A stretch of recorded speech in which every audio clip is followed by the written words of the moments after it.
कर्ण भारतीय महाकाव्य महाभारत के एक अद्वितीय और प्रेरणादायक चरित्र हैं। वे अपनी वीरता, दानशीलता और दृढ़ निष्ठा के लिए प्रसिद्ध हैं। कर्ण का कवच और कुंडल उनकी सुरक्षा का प्रतीक थे, जो उनको जन्म के समय से ही प्राप्त था। ये कवच और कुंडल उन्हें अमरता प्रदान करते थे और किसी भी अस्त्र शस्त्र से उनकी रक्षा करते थे। लेकिन उन्होंने इनकी अद्वितीय शक्ति के बावजूद इंद्र को दान कर दिया। यह घटना महाभारत की कहानी में एक महत्वपूर्ण मोड़ है। आइए इस घटना के पीछे छिपे कारणों और संदर्भों को विस्तार से समझते हैं। कर्ण का जन्म और कवच कुंडल। कर्ण सूर्यदेव और कुंती के पुत्र थे।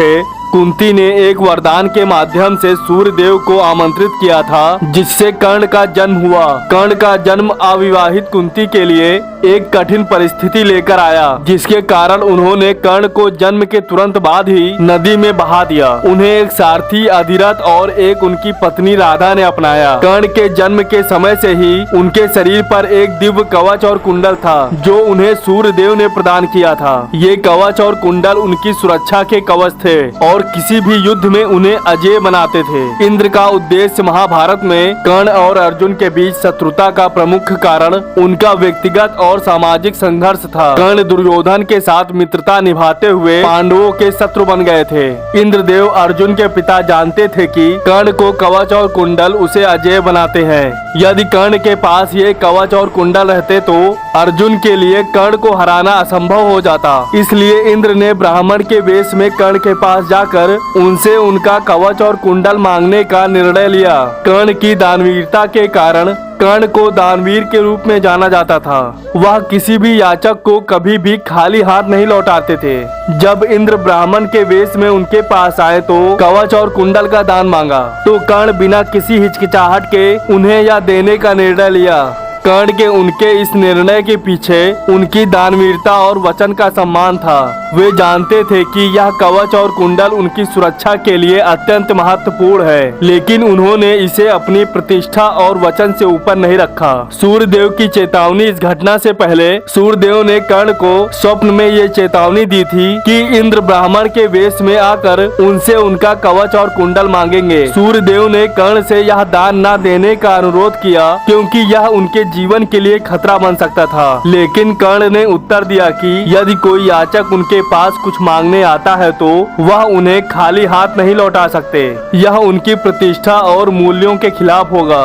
कर्ण का निर्णय। कर्ण ने अपने कवच और कुंडल को अपने शरीर से निकालने के लिए अपने शरीर को चीर दिया, क्योंकि वह उनके जन्म के समय से ही उनके शरीर का हिस्सा था। उन्होंने दर्द और रक्त की परवाह न करते हुए इसे इंद्र को दान में दे दिया। यह उनकी अटूट निष्ठा और दानवीरता का प्रतीक था। कर्ण की दानवीरता और साहस से प्रभावित होकर इंद्र ने उन्हें एक शक्तिशाली अस्त्र प्रदान किया। यह अस्त्र इतना ज्यादा शक्तिशाली था कि इससे जो भी निशाना साधा जाए वह अवश्य नष्ट हो जाता। हालांकि इसे केवल एक बार ही प्रयोग किया जा सकता था। कर्ण ने इसे अर्जुन के खिलाफ उपयोग करने के लिए रखा। कर्ण के कवच कुंडल के दान के बाद उनकी सुरक्षा कमजोर हो गई। यह इंद्र का मुख्य उद्देश्य था, जिससे अर्जुन को कर्ण पर विजय प्राप्त करने में आसानी हो। यह दानवीरता की मिसाल। इस घटना ने कर्ण को दानवीर कर्ण के रूप में अमर कर दिया। उन्होंने अपने जीवन से अधिक अपने मूल्यों और आदर्शों को प्राथमिकता दी। महाभारत के कहानी में मोड़। कर्ण का यह बलिदान महाभारत की कहानी में एक महत्वपूर्ण मोड़ था। यह दिखाता है कि कैसे उनके आदर्श और दानशीलता उनके पतन का कारण बने। कर्ण की दानशीलता का संदेश। कर्ण का जीवन हमें यह सिखाता है कि सच्चा वीर वही है जो